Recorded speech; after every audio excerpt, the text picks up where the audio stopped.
Muito bem, nós estamos aqui para dar continuidade a esse comentário bíblico para você, capítulo por capítulo, verso por verso do Antigo Testamento.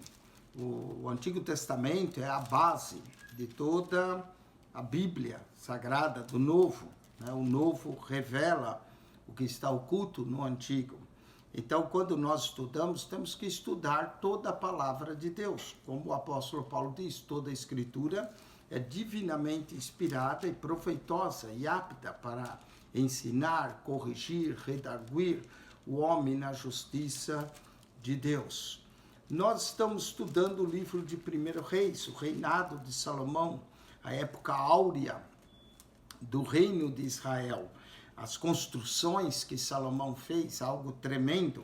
Às vezes, quando você só lê na Bíblia, se você não olhar figuras, imagens, ilustrações, você não tem uma ideia. Mas o livro de 1 Reis possui 22 capítulos, 817 versos. 11 capítulos fala do reinado de Salomão, fala da forma como ele construiu o templo do Senhor, construiu os muros ao redor de Jerusalém e agora ele vai edificar um palácio. Só para que lhe ajudar, que você tenha uma visão melhor de uma ilustração, deixa eu lhe mostrar aqui, nessa ilustração, a cidade de Davi. A cidade de Davi era assim. Quando Davi fez o censo, que veio a praga, Davi foi e comprou esse terreno aqui, chamado Eira de Araúna. Davi comprou tudo isso. Quando Salomão assumiu, Salomão vai construir naquela eira. Salomão vai edificar esses muros, tá vendo? Ao redor, antes não tinha, Salomão edificou todo esse muro. Salomão vai fazer esse palácio, que é o palácio dele, e o templo. Então, algo tremendo que Salomão fez. Eu não sei você, quando eu vejo essas imagens, isso ajuda a entender melhor as escrituras do que apenas ler. Então eu estou lhe mostrando para que você tenha uma ideia. Procure uma Bíblia que tenha essas ilustrações para que você possa entender. O templo foi construído exatamente onde Davi sacrificou sobre a eira de Araúna, o palácio de Salomão. Aqui antes era o palácio de Davi. Voltando novamente à imagem, para que você tenha uma ideia do como era antes. Antes era assim, a cidade de Israel no tempo de Davi.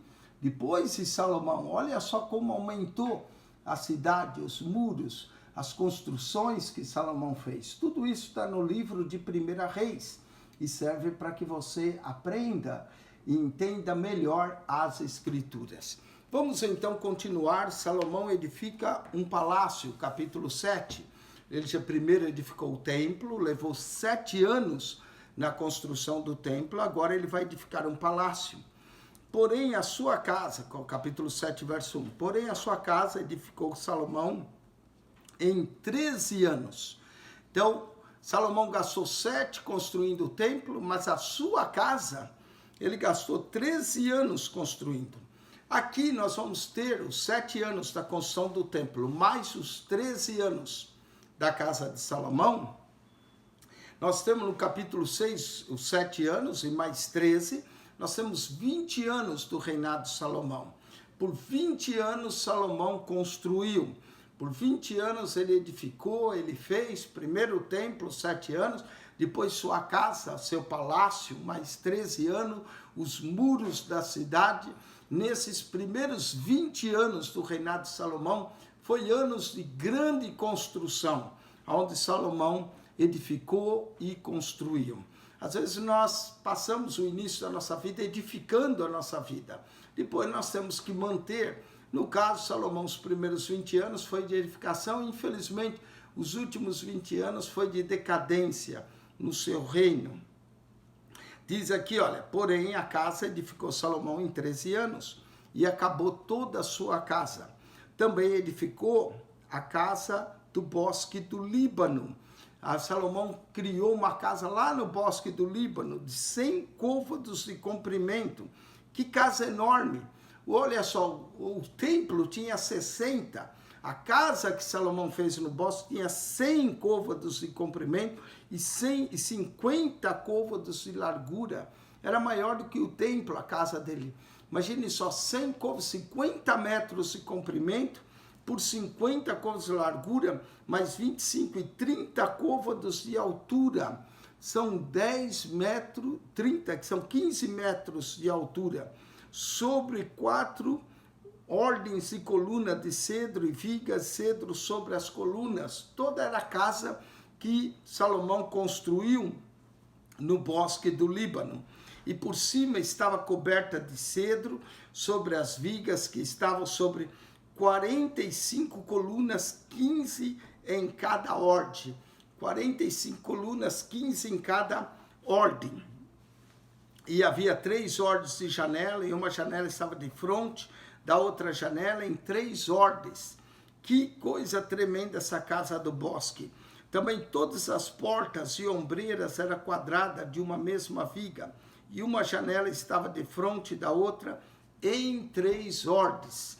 Não é? Então essa casa do bosque era uma coisa maravilhosa. Eu gostaria de poder ter uma imagem para que você pudesse visualizar a grandeza dessa casa.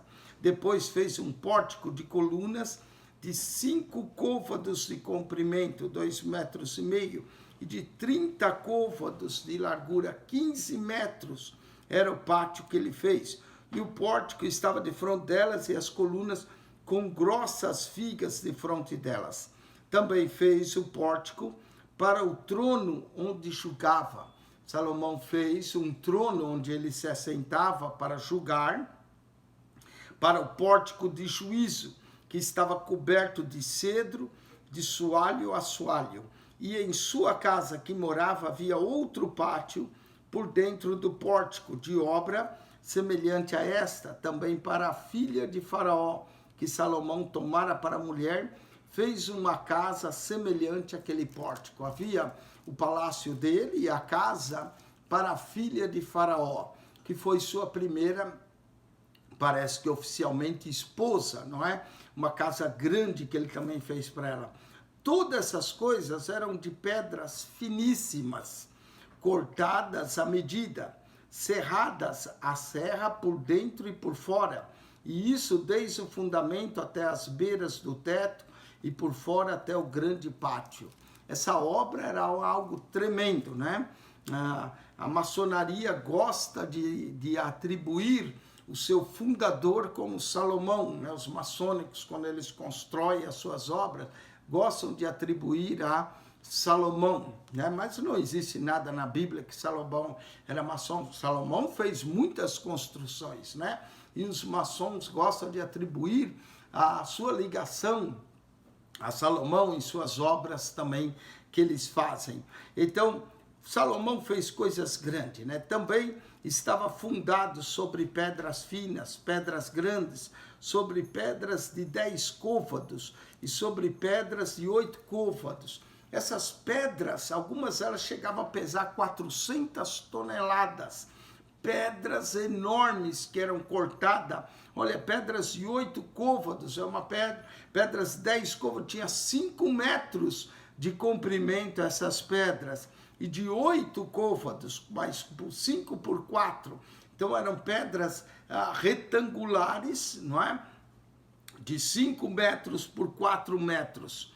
E em cima, sobre as pedras lavadas, segundo as medidas e cedros. Eles usavam também os cedros para puxar essas pedras e trazer. E era o pátio grande ao redor de 3 ordens de pedras lavadas, com uma ordem de vigas de cedro. Assim era também o pátio interior da casa do Senhor e o pórtico daquela casa.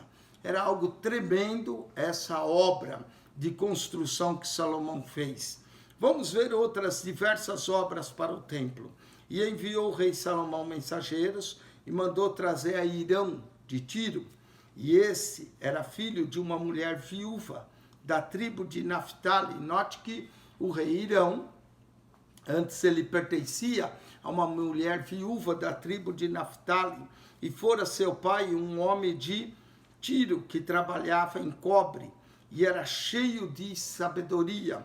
Então o rei Irão era tanto de Naftali, de uma mulher viúva de Naftali, como de um homem de Tiro que trabalhava em cobre. Ele chegou a ser rei e era cheio de sabedoria, de entendimento e de ciência para fazer toda obra de cobre.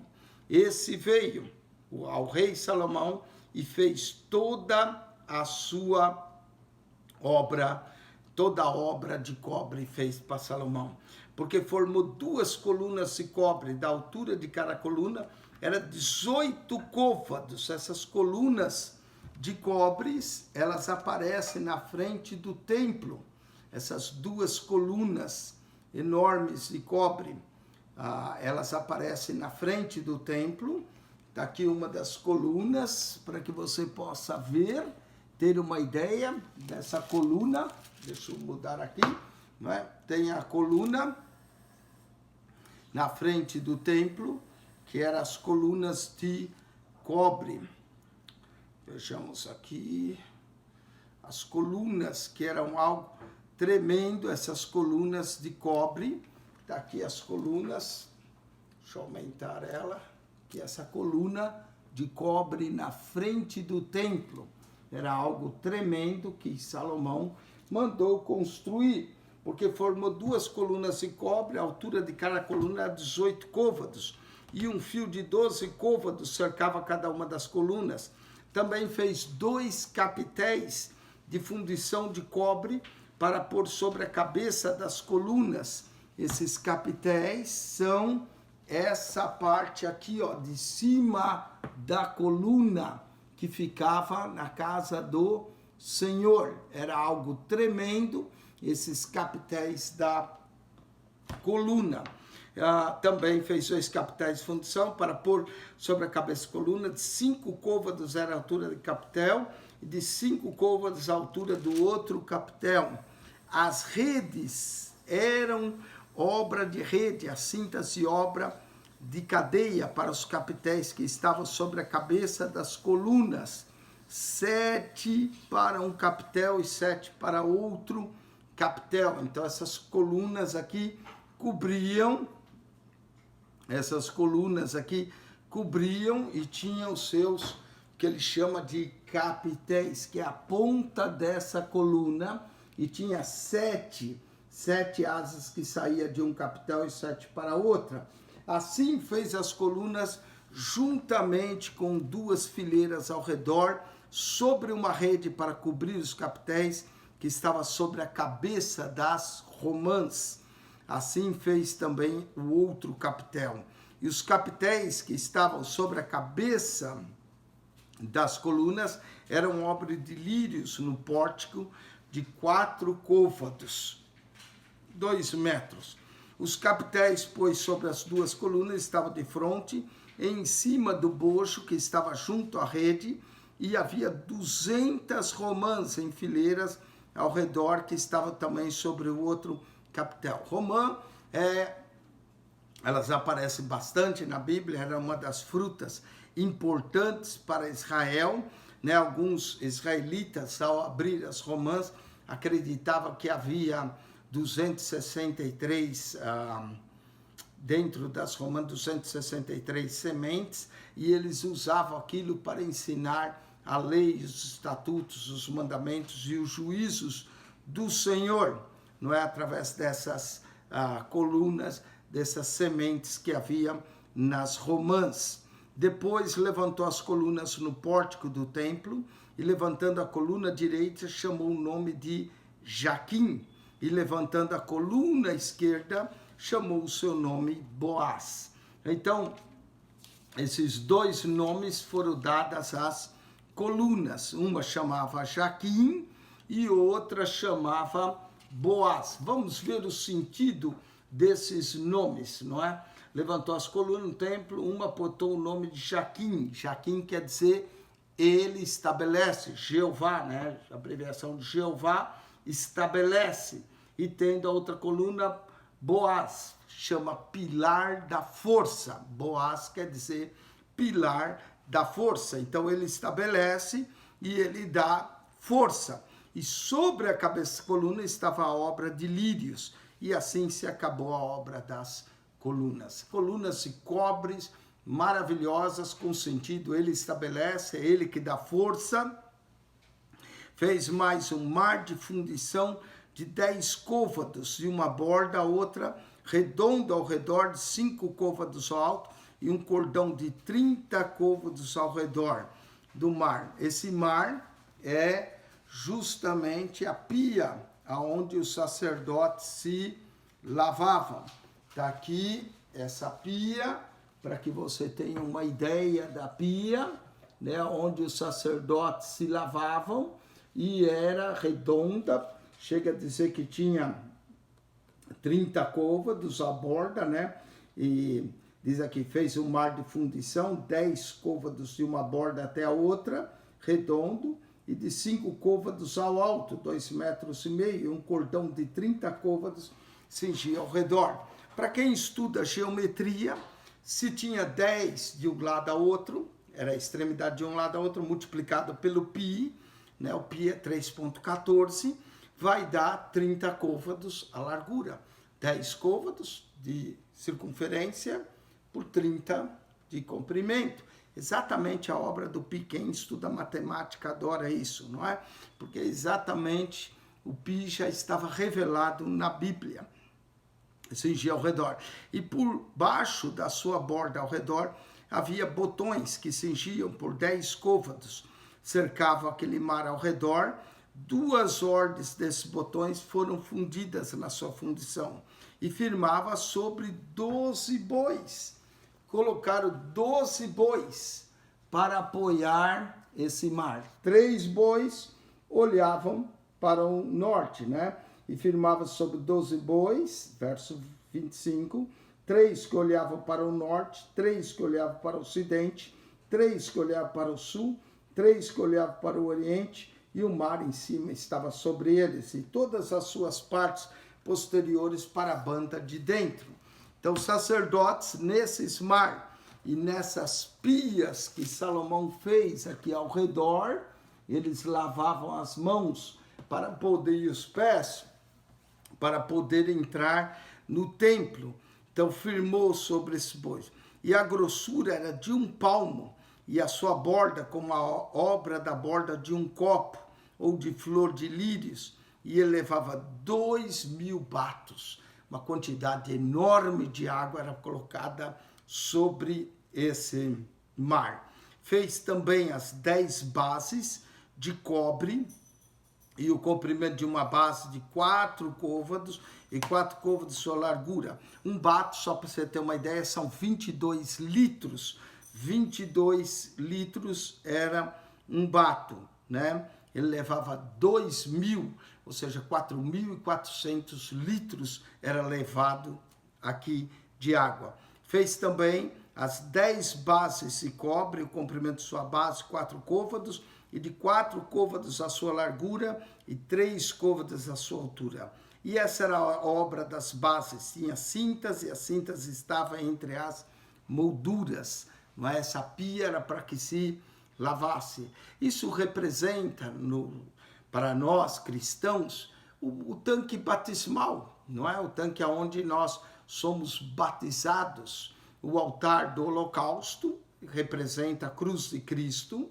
Uma vez que a gente crê na cruz de Cristo, passa pela pia, por essa pia, que era a mesma pia que tinha no tabernáculo, só que agora em ponto bem maior que Salomão fez, e representa o batismo para nós. E aí depois, ao entrar no lugar santo, nós vamos encontrar a mesa com os pães, que representa a Santa Ceia, a luz, que o crente deve ser luz, e Cristo é a luz, o altar de ouro lá dentro, que queimava incenso, que representa nossas orações, e o Santo dos Santos, onde nós temos comunhão plena com o Pai, a presença de Deus, não é?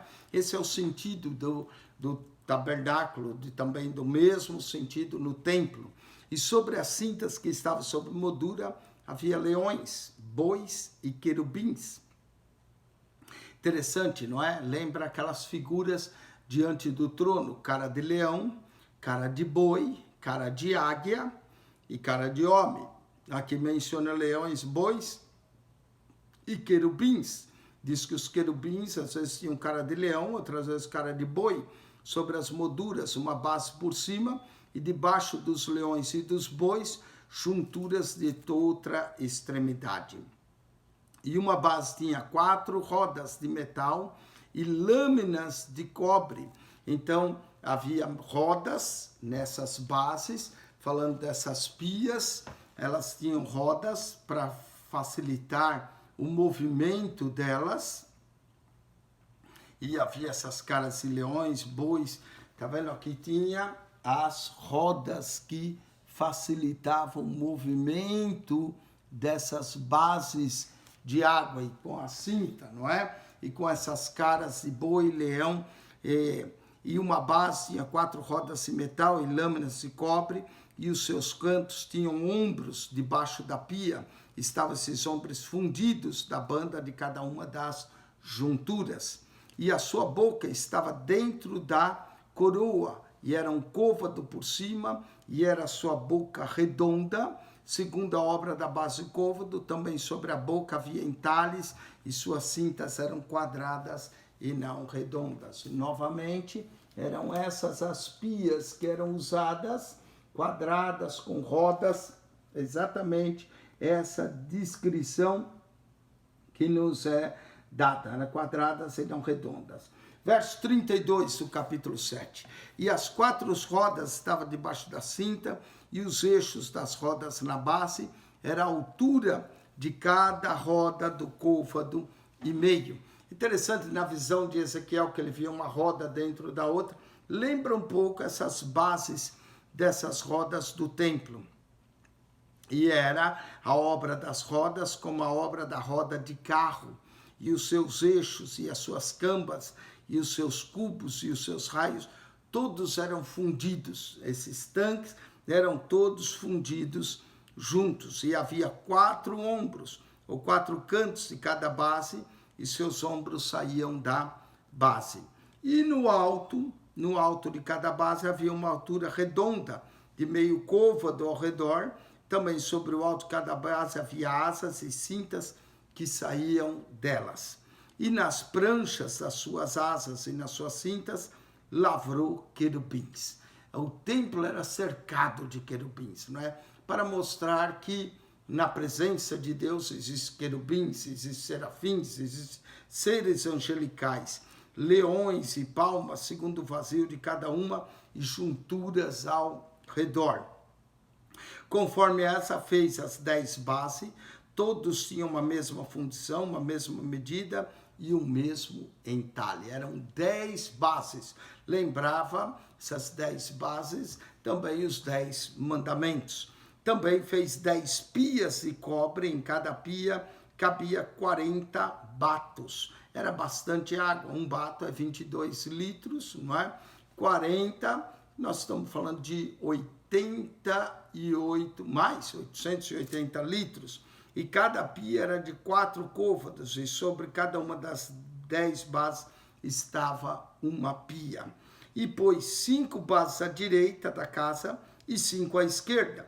Porém, o mar pôs do lado direito da casa para a banda do oriente, da parte do sul.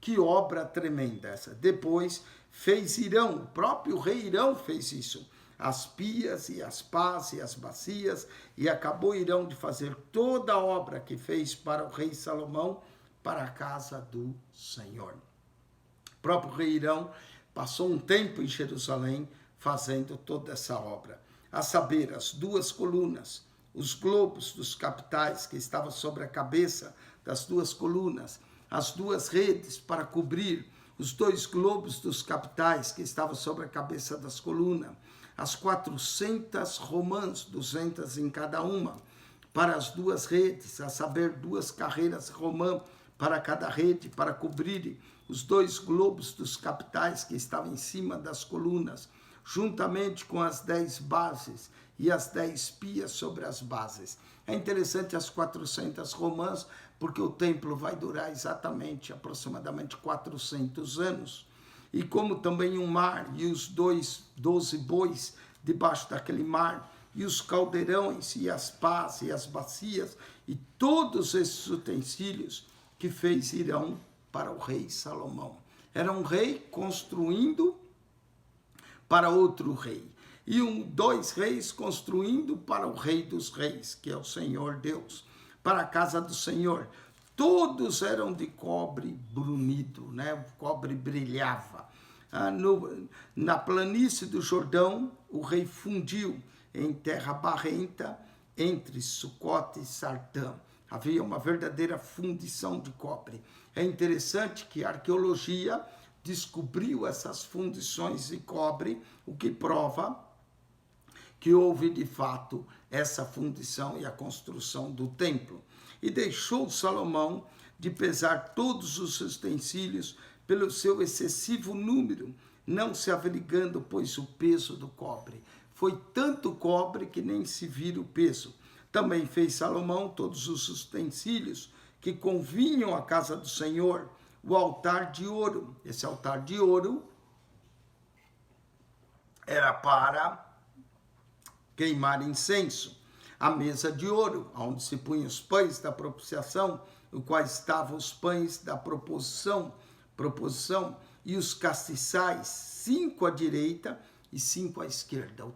No tabernáculo havia um castiçal, mas no templo de Salomão havia 10. 5 à esquerda, 5 à direita, como havia 10 bacias, 5 do lado direito, 5 do lado esquerdo. E os castiçais, 5 à direita, 5 à esquerda, diante do oráculo de ouro fino e das flores, e as lâmpadas e os espivitadores, também de ouro, era tudo de ouro. Dentro do santuário era de ouro. Na porta havia cobre, do lado de fora era tudo de cobre. Como também as taças e os apagadores das taças eram as copas onde se punha o óleo para acender a lâmpada. E os apagadores eram também de ouro, onde se apagava. E as bacias, e os perfumadores, e os braseiros de ouro finíssimo. E as coiceiras para as portas da casa interior, para o lugar santíssimo. E das portas da casa do templo, também de ouro. Era muito ouro dentro do templo.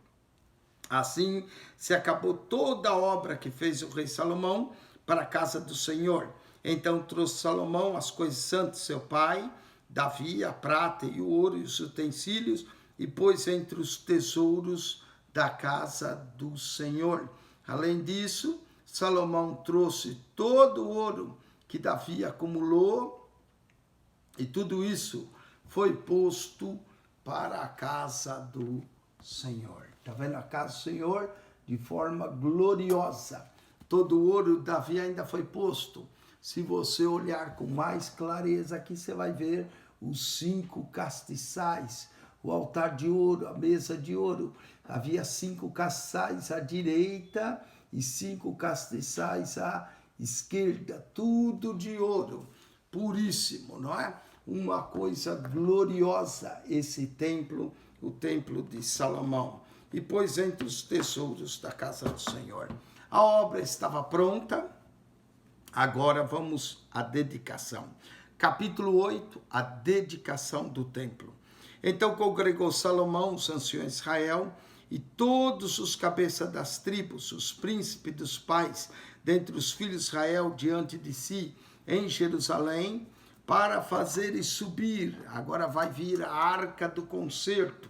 A presença de Deus vai ser trazida ao templo para fazer subir a arca do concerto do Senhor da cidade de Davi, que é Sião, aquela cidade que nós mostramos, que era menor, onde estava a cidade de Davi. A arca vai sair dali e vai se locomover para o templo.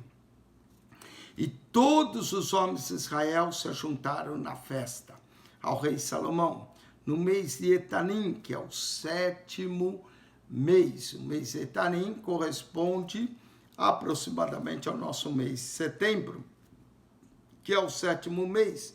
E vieram todos os anciões de Israel e os sacerdotes alçaram a arca. Todos trouxeram a arca.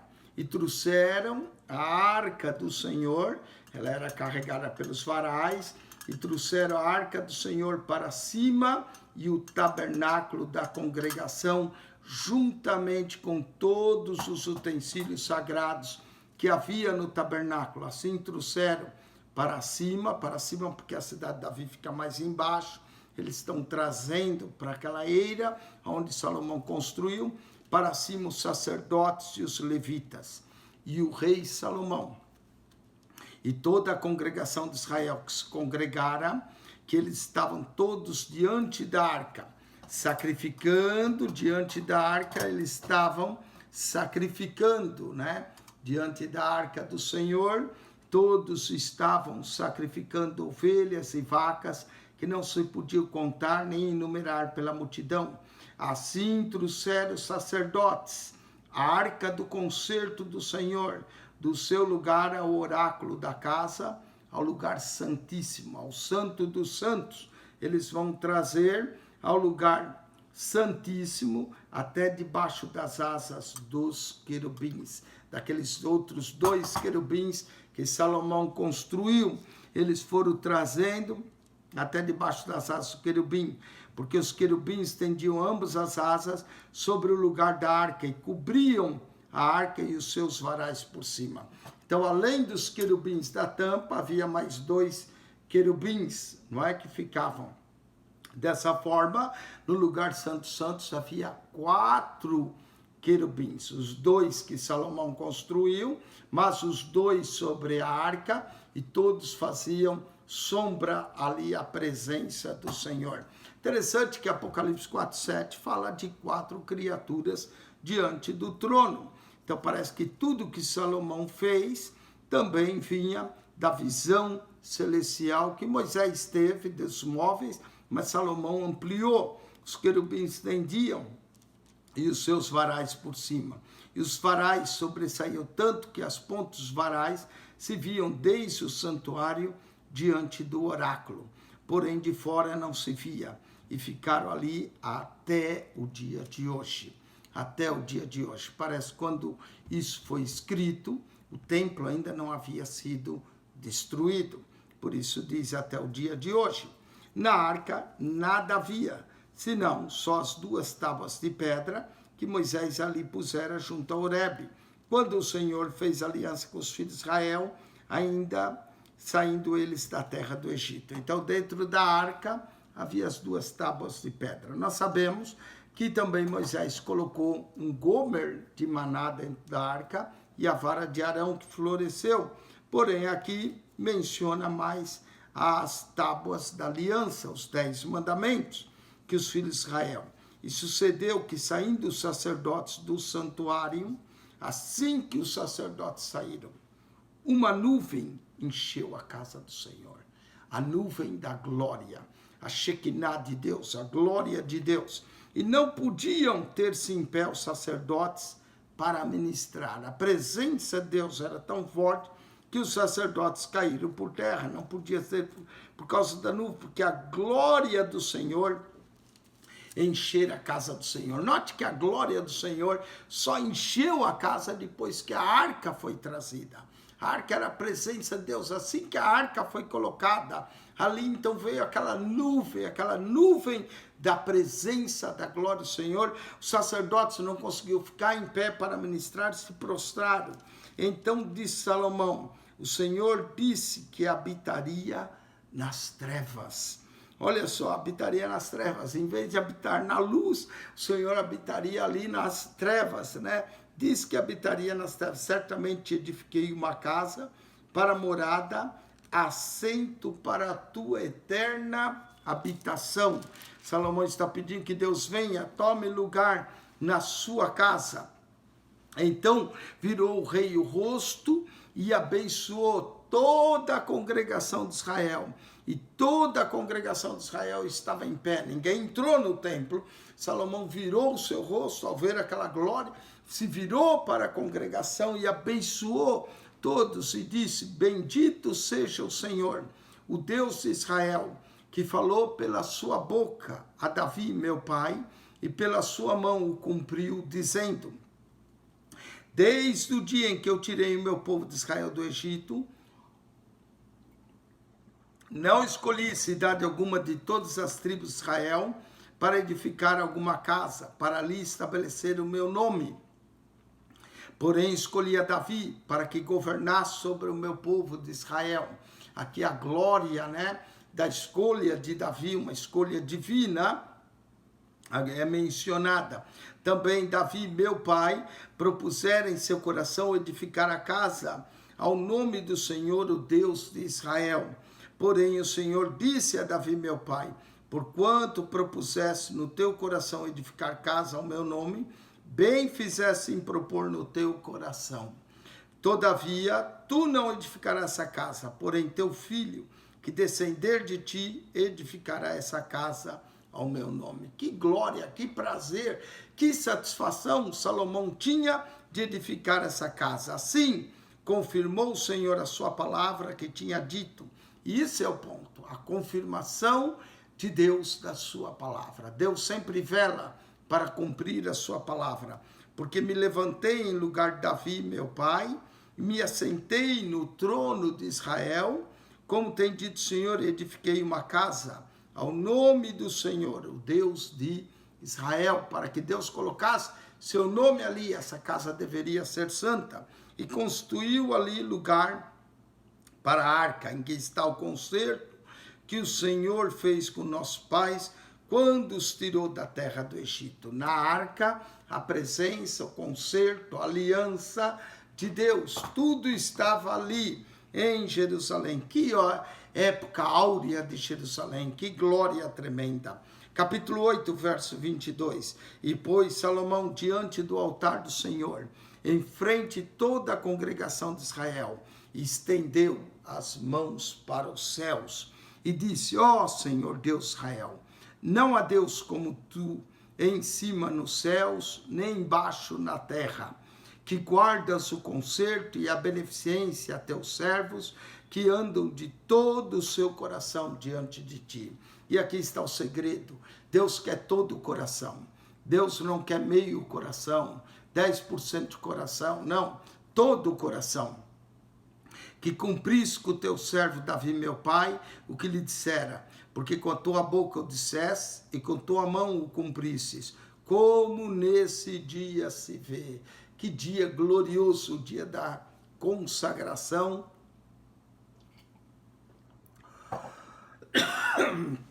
do templo do Senhor. Coisa tremenda, coisa grande, coisa que somente Deus pode fazer. Verso 25. Agora, pois, ao Senhor Deus de Israel, faze a teu servo Davi, meu pai, o que lhe falasses, dizendo: não te faltará sucessor diante de ti.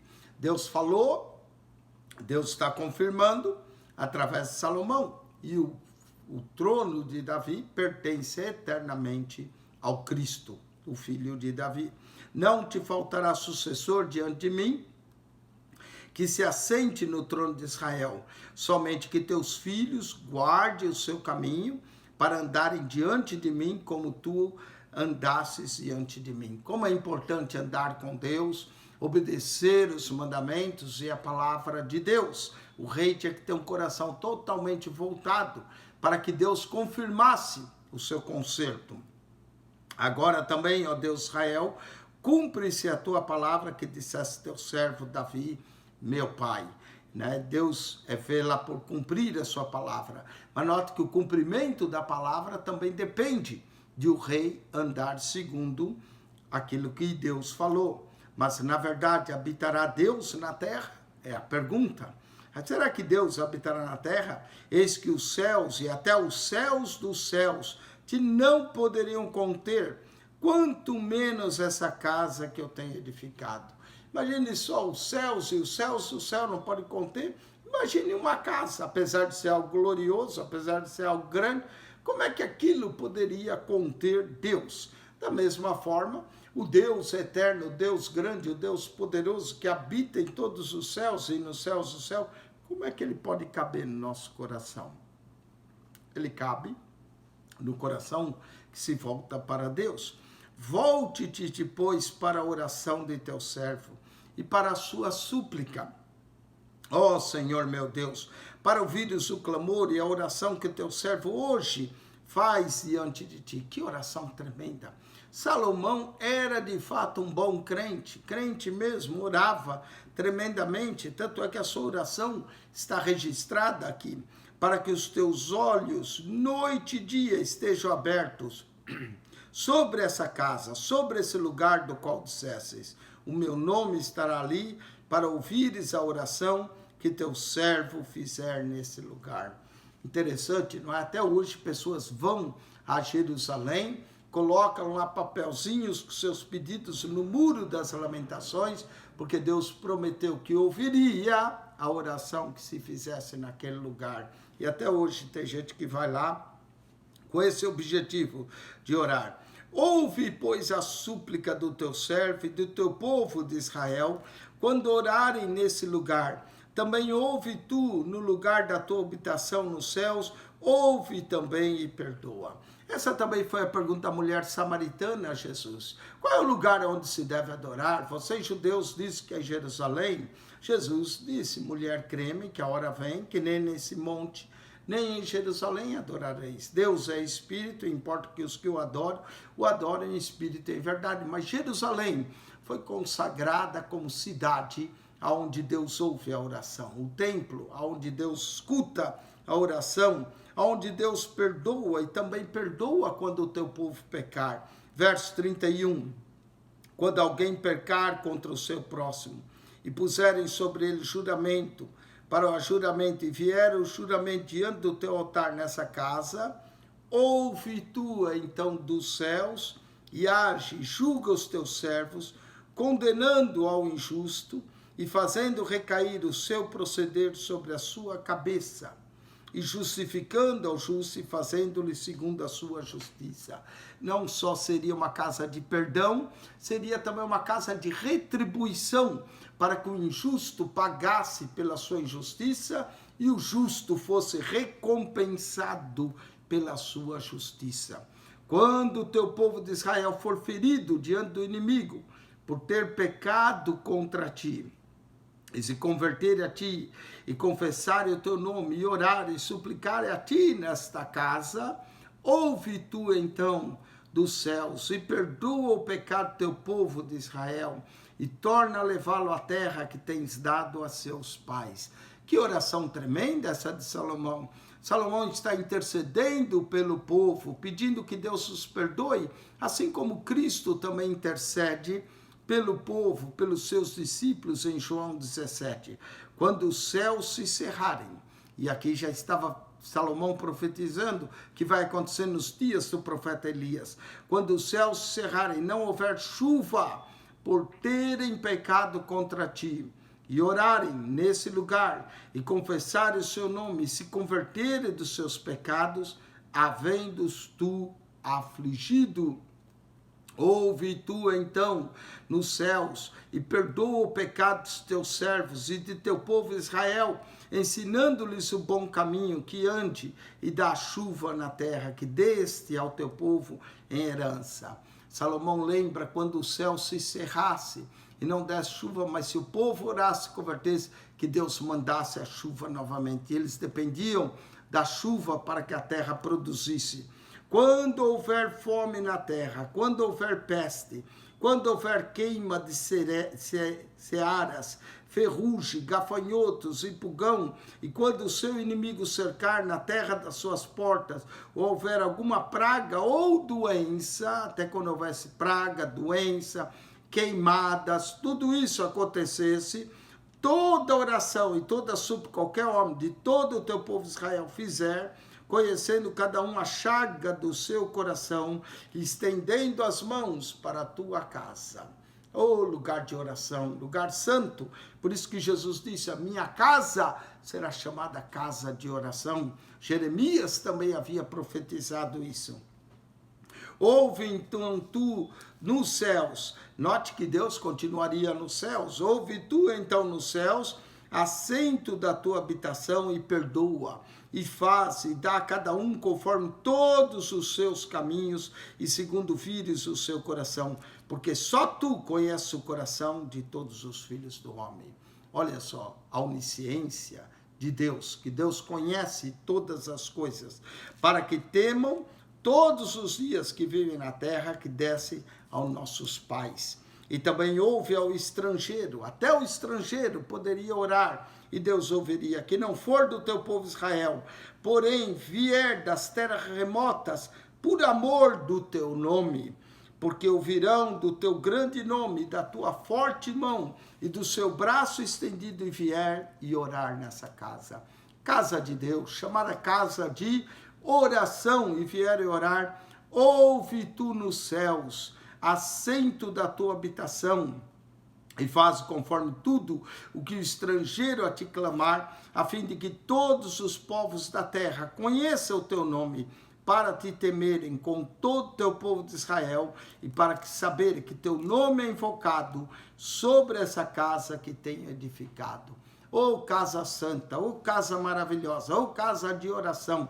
Essa oração de Salomão é tremenda, é uma das melhores orações que nós encontramos na Bíblia, e é uma das orações longas que encontramos nas Escrituras. Olha, continua, eu penso que é uma das maiores orações. Quando o teu povo sair à guerra contra o seu inimigo, pelo caminho por que o enviares, e orarem ao Senhor para a banda desta cidade que tu elegeste, dessa casa que edifiquei ao teu nome, ouve então nos céus a sua oração e a sua súplica, e faça-lhe justiça. Que oração tremenda essa de Salomão. Que oração maravilhosa, e como está registrado tudo nas Escrituras.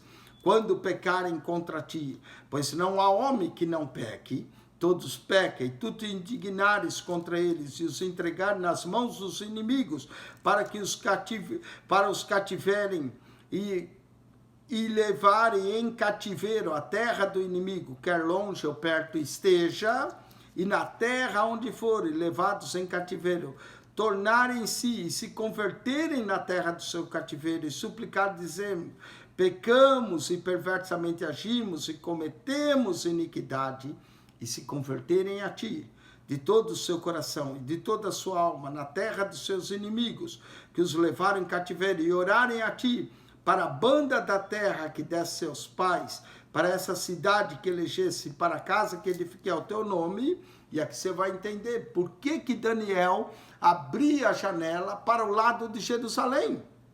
Porque ele mesmo na terra distante, mas lá de Jerusalém orava, com a janela aberta, voltada para Jerusalém. Aqui está, ouve, verso 49, então os céus assentam a tua habitação, a sua oração e a sua súplica, e faz-lhe justiça. Daniel intercedeu, seguiu exatamente o que Salomão pediu.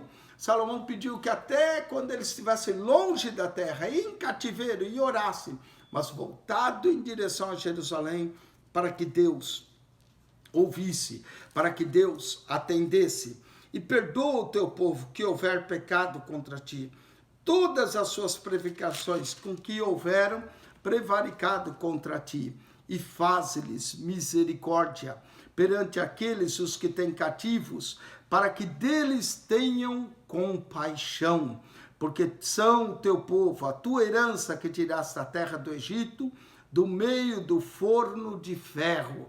Lá no Egito eles trabalhavam fundindo tijolos em forno de ferro, para que teus olhos estejam abertos à súplica de teu servo e à súplica do teu povo Israel, a fim de os ouvires em tudo quanto clamarem a ti. Pois tu, para a tua herança, os elegeste todos os povos da terra, como tens dito pelo ministério de Moisés, teu servo, quando tiraste nossos pais do Egito, Senhor Jeová. Que oração linda, que oração tremenda, essa oração de Salomão. Se é uma coisa que Salomão é sábio, ele é sábio para orar. A sabedoria de Salomão não se mostrava só nos provérbios, nos cânticos, nas plantas, em suas construções, mas a sabedoria e a espiritualidade de Salomão nos é revelada nessa oração de 1 Reis, capítulo 8, do verso 22 ao verso 53. 31 versos onde Salomão ora e pede que Deus perdoe, que Deus tenha misericórdia do seu povo, mesmo quando estiver no cativeiro. Verso 54, agora Salomão vai abençoar o povo. Salomão é um rei sacerdote, que lembra o próprio Jesus, o rei que intercede por nós, o rei que é o nosso intercessor e o rei que abençoa o povo. Verso 54, sucedeu, pois, que acabando Salomão de fazer ao Senhor essa oração e essa súplica, estando de joelhos, Salomão ajoelhou com as mãos estendidas para o céu, se levantou de diante do altar do Senhor e pôs-se em pé e abençoou toda a congregação de Israel, dizendo em alta voz. Agora vem a bênção, uma bênção sacerdotal de um rei sacerdote. É isso que Salomão mostra. Ele mostra-se um perfeito exemplo de Cristo, o rei sacerdote. Bendito seja o Senhor, que deu repouso ao seu povo de Israel. Segundo tudo que disse, em uma só palavra caiu de todas as suas boas palavras que falou pelo ministério de Moisés, seu servo. Isso que é tremendo. Deus não deixa sua palavra cair por terra. Deus cumpre a sua palavra. O Senhor nosso Deus seja convosco como foi com nossos pais. Não nos desampare nem nos deixe. A presença de Deus é o que era a melhor coisa que o povo tinha. Se Deus é por nós, quem será contra nós? Inclinando assim o nosso coração para andar em todos os seus caminhos e para guardar os seus mandamentos e os seus estatutos e os seus juízos que ordenou aos pais. Então, mandamentos, estatutos, testemunhos e juízos, tudo isso deveria ser guardado.